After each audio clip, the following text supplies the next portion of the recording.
The document is 212 words long. The service in question covers the period July 1987 through May 1989. The citation mentions the ship's operational effectiveness. It mentions superior performance.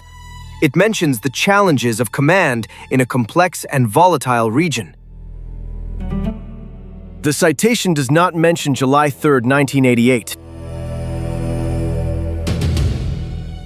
This is where the story begins. Not at the beginning of the event, but at the document that shows you how the event was processed. Because what a government does after something happens tells you something specific about what it believes happened. And in the case of Iran Air 655, the documents form a chain. Then there is the settlement. The settlement included a formal statement from the United States. And then there is the statement that was not part of any formal document. The statement that was made to a magazine.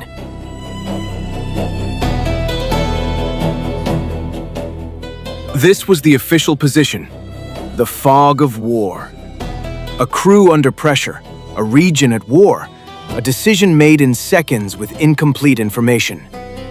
This argument, presented in its strongest form, is not without substance. The USS Vincennes had been engaged with Iranian gunboats earlier that morning. The crew of the Combat Information Center was managing multiple threats simultaneously. The identification of the radar contact as hostile was made under conditions that were genuinely stressful and genuinely ambiguous. But then Vice President Bush was asked a different question.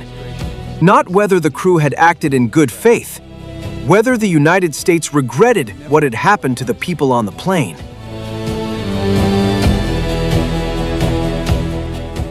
He said, "I will never apologize for the United States. I don't care what the facts are. I don't care what the facts are."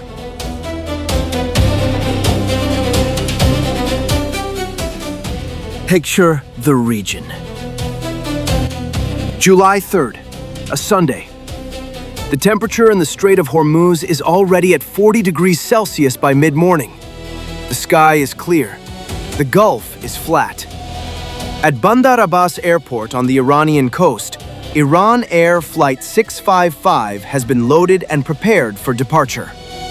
The flight takes off at 10:25 in the morning, local time. It is a scheduled commercial route. The Airbus A300 has been flying this route routinely. The plane's transponder is broadcasting on Mode 3, the standard civilian aviation frequency. The plane has filed its flight plan with Iranian air traffic control. Everything about the departure is routine. What happened in the next 7 minutes in the Combat Information Center of the USS Vincennes is documented in the investigation that followed. And what the investigation documents is this. At 10:54 in the morning, Captain Rogers gave the order to fire. The youngest passenger on Iran Air Flight 655 was a child. The families of the people on board Iran Air 655 waited at Bandar Abbas airport. They had come to meet the arrivals from the Dubai flight. The aircraft was expected in the early afternoon. When it did not arrive, the information came in pieces. The way information comes in pieces when something has happened that no one yet knows how to say. There is a version of this story that rests entirely on the fog of war. That version is not dishonest. The crew of the Vincennes was in a combat-adjacent environment. They had been engaged with Iranian gunboats earlier that morning. The decision to fire was made in seconds, with information that was, it is now documented, misread or incorrectly reported in at least 3 significant ways: altitude, ship position, broadcast frequency. The fog of war argument is not invented. There was a fog.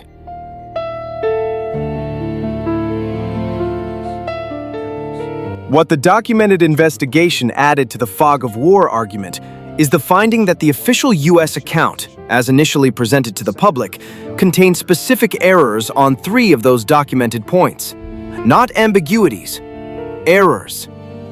The altitude reported and the altitude recorded. The ship's position reported and the ship's position documented. The frequencies described as civilian and the frequencies that were actually used. Settlement was reached, the check was signed, completing the financial In Iran, they were the story that was told.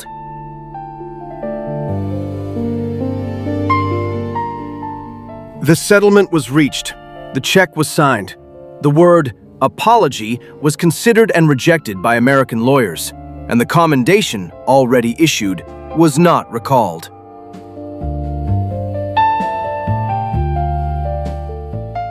There is an archive photograph from Bandar Abbas.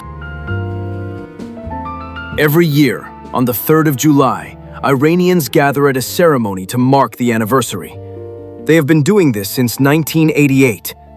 The ceremony occurs in Bandar Abbas and in Tehran and at Iranian embassies abroad. It is state-sanctioned. It is also, this is documented, genuinely attended. The photographs from 37 years of anniversaries show people who came not because they were required to, but because they had reasons. This is what the long consequence looks like. This is not speculation about motivation. The reference to Flight 655 appears in documented Iranian official statements, in parliamentary speeches, in the public record of Iran's position in nuclear negotiations. It is not background, it is cited. It is part of the documented case that Iranian officials make in public for why the international system's commitments cannot be trusted. George Bush's statement, "I will never apologize for the United States. I don't care what the facts are," was not policy. It was not an official government position. It was a statement made by a politician in a campaign. The architecture of memory is not built from a single event. Here is what the documentary record of Iran Air Flight 655 adds to that context. They are not gathering to hate Americans. They are gathering because they remember what the documents show happened and what happened after. Nothing that is happening in U.S.-Iran relations today began today. The room behind the headline is never what you expect. And understanding how 290 people, a commendation, a settlement check, and 4 words, "I don't care what the facts are," became part of the permanent architecture of a relationship that still determines whether the Middle East moves toward stability or away from it.